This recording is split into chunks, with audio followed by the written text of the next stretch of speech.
The sinful nature wants to do evil, which is just the opposite of what the Spirit wants.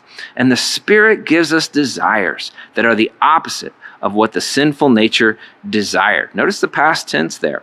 So it's the sarx that still wants it, or the self, if you remember my drawing, the soul and body, which hasn't been renewed yet in that area of our mind. He's renewing other parts of our mind, but we're engaging in the process of moving from lies to truth. And that's where the soul resides. It resides in the nervous system, in your mind.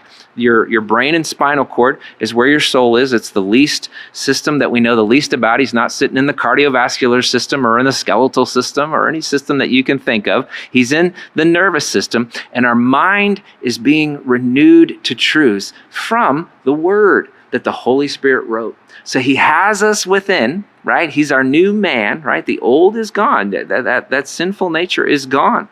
And now he's given us his word to renew our mind. And as we allow that process to happen, we're able to resist sin a whole lot more. We're able to notice the capital V voice within us much more, saying to us, no, don't go there.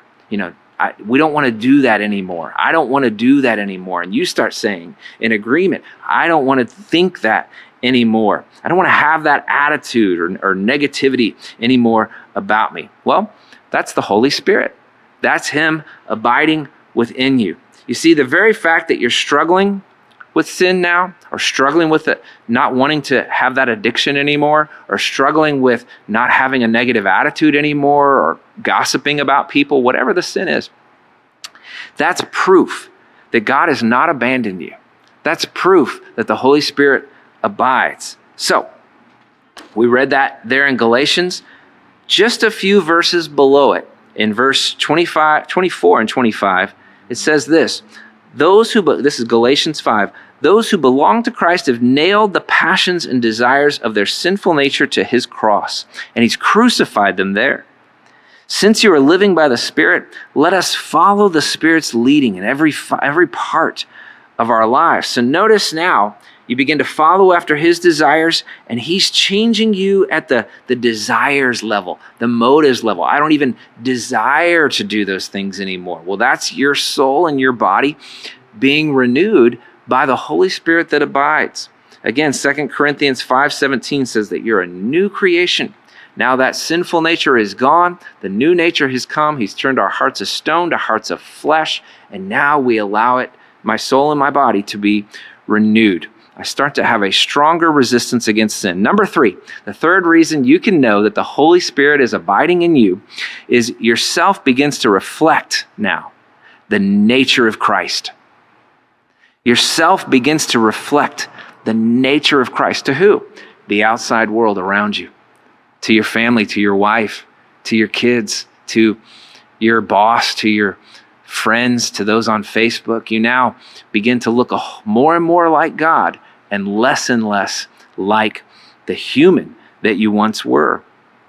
Do you remember how Moses saw a glimpse of God and his face shined for 40 days? Do you remember that story? He comes down from Mount Sinai.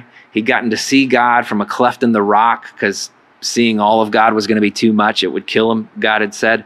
So I'm going to put you in a cleft, like right around the corner a little bit. And then I'm going to pass by, and I'm only going to let you kind of see the hem of my robe because it would just be too much for you. And that's all he saw. And he comes down from the mountain and his face shines for 40 days and everybody's weirded out by it.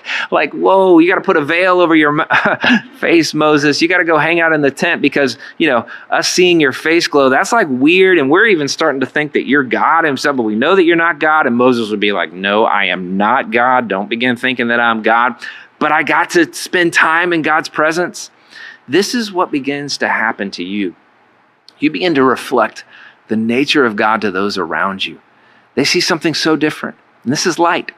This is the salt that Jesus was talking about when he said, you're the salt of the earth, you're the light of the world in Matthew 5. You begin to shine